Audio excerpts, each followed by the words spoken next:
Bienvenidos de vuelta a Contrapoder 3.0 con José Colina Esteban Hernández. En esta oportunidad vamos a conversar con Andrés Ortiz. Él es el director del Movimiento Libertario de Colombia. Bienvenido Andrés, ¿cómo estás? Muchas gracias, hombre, por la invitación. Muy bien, gracias. Todo bien por acá en Colombia. Bienvenido, Andrés, a Contrapoder 3.0.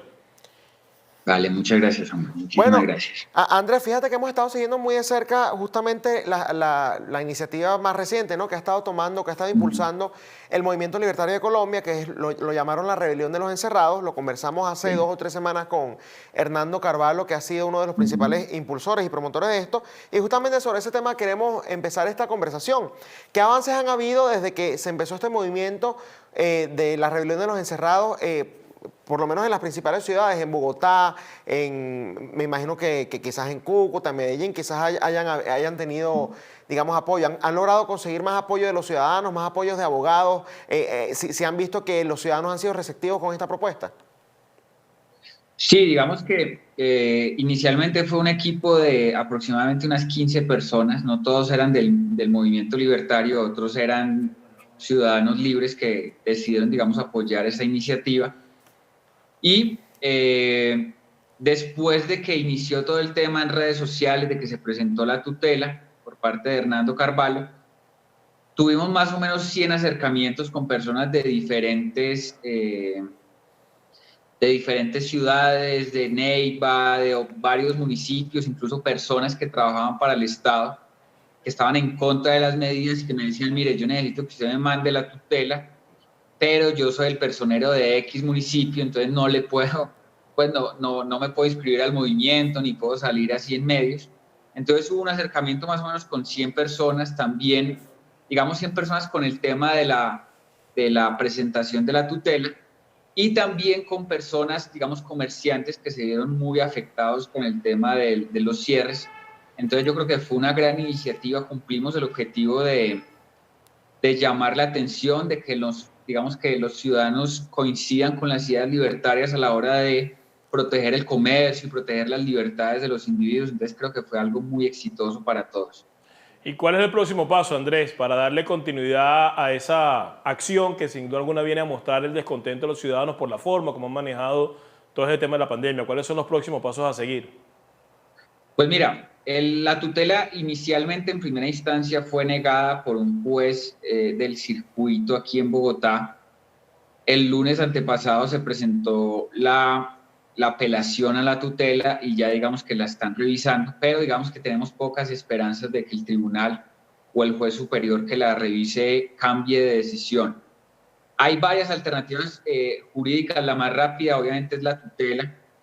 También hay, digamos, posibilidades de demandar esos decretos por nulidad y restablecimiento de derecho, pero pues obviamente la justicia colombiana es bastante lenta y probablemente si presentamos una acción de nulidad o de nulidad y restablecimiento de derechos, pues la nulidad o el resultado de esa sentencia nos llegue ya cuando estemos todos vacunados o algo así por el estilo, entonces no vale la pena, digamos, entrar a pelear en otras instancias.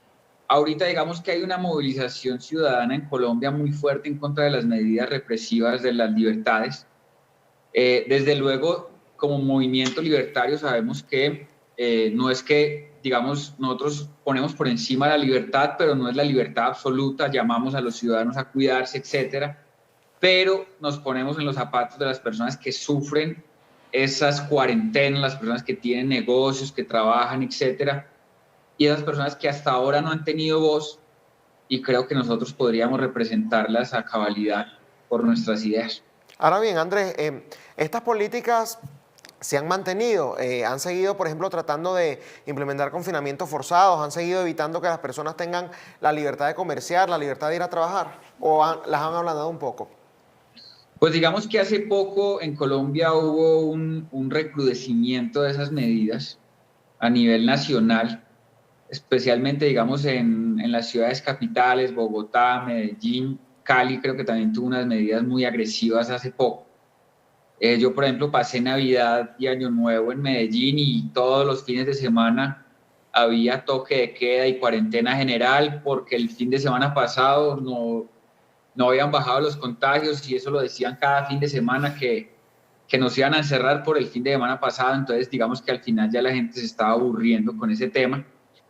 pero sí, digamos, con la segunda ola, que ya según la alcaldesa de Bogotá está pasando, con la segunda ola hubo un recrudecimiento de las medidas y ya aquí en Bogotá se presentan marchas y disturbios en ciertas localidades como Suba y protestas ya de comerciantes en diferentes localidades. Ya la gente, digamos, no está aguantando las cuarentenas como al comienzo.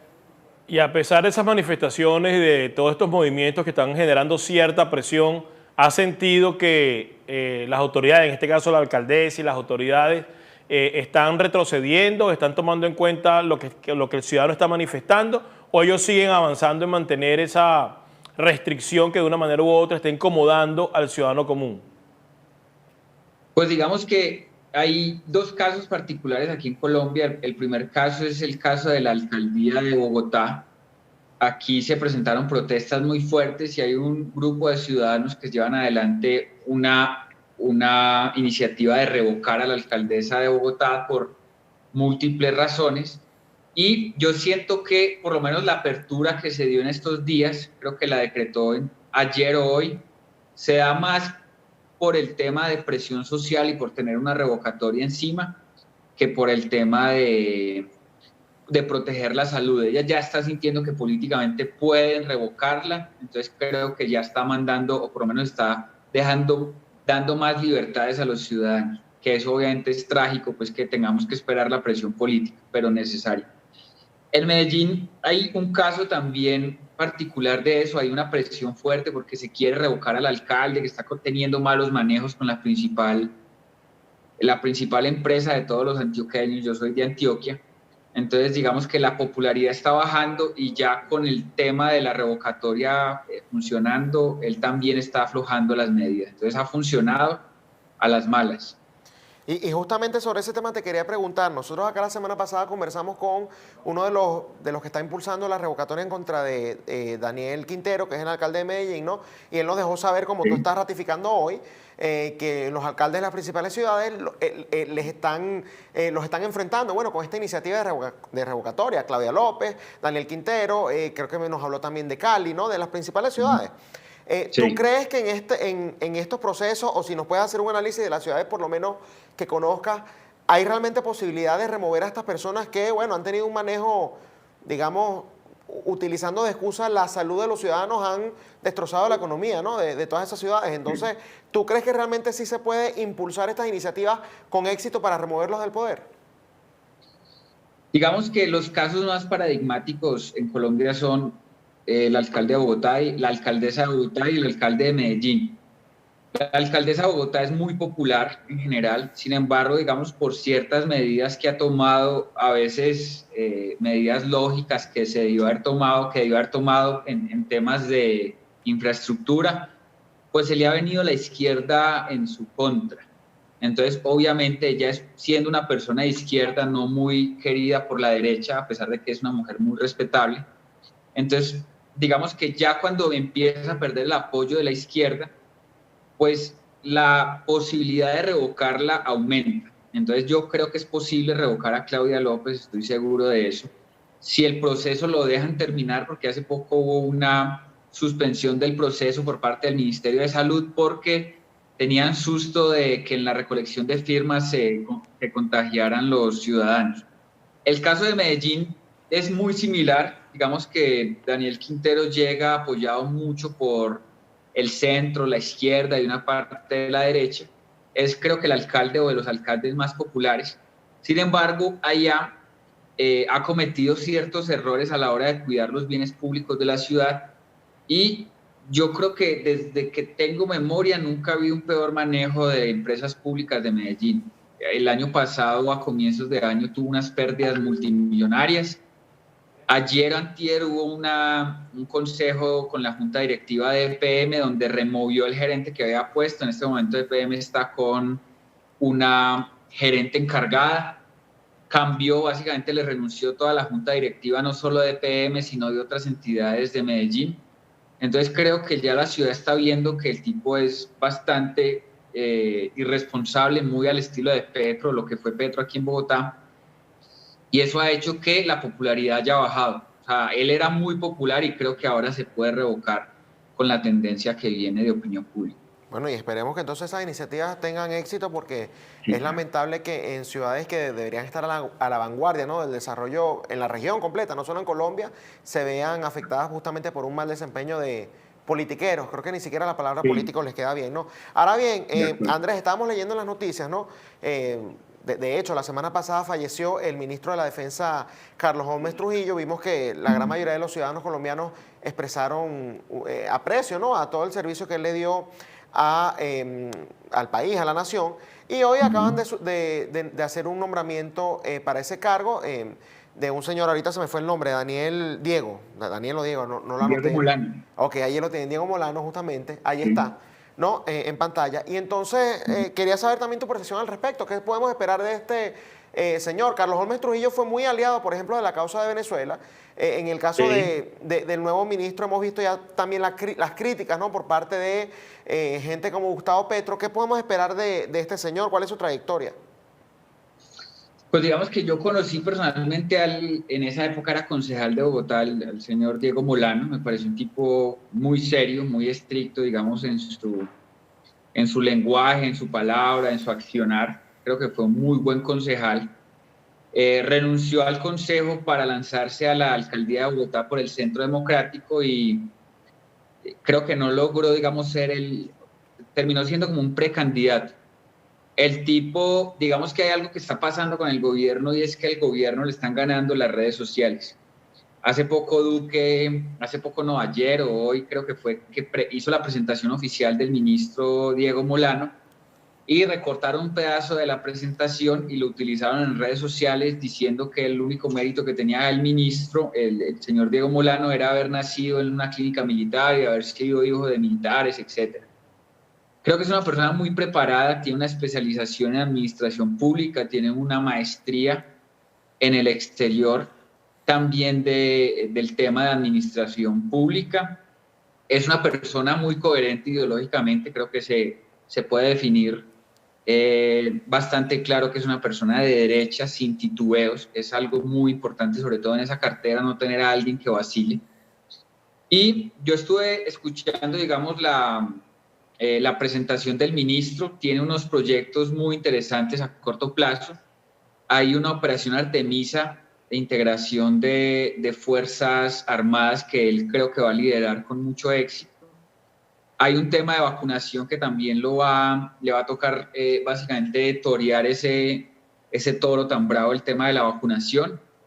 Y lo más complicado que le va a tocar al ministro, desde luego, va a ser el tema de iniciar la aspersión de cultivos ilícitos que fue suspendida por el gobierno de Santos y nos terminó llenando de droga, de coca, de droga, etcétera.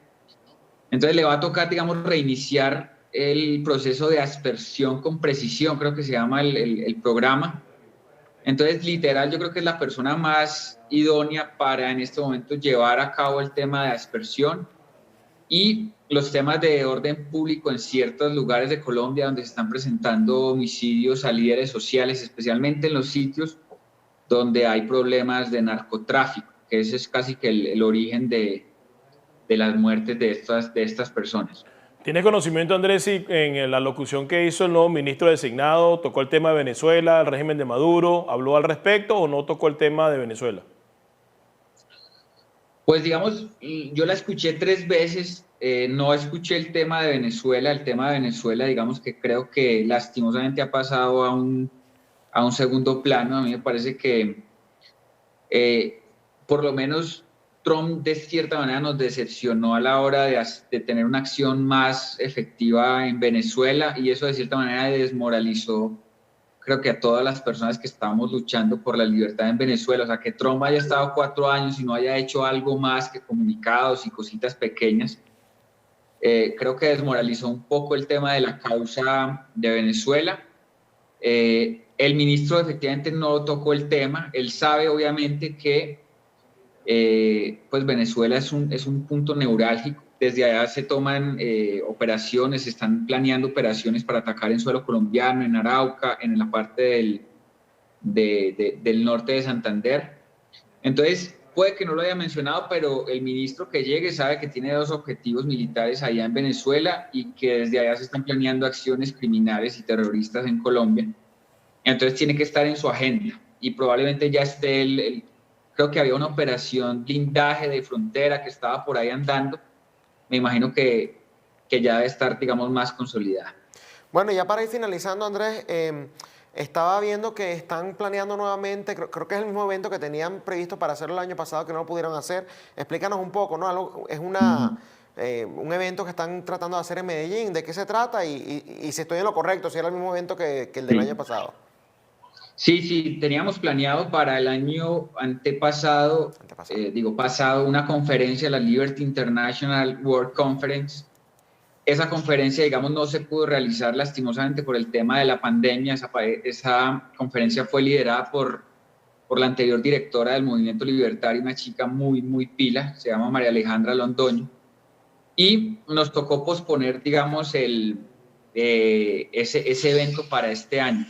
El evento lo estamos reforzando, ya tenemos básicamente toda la logística lista.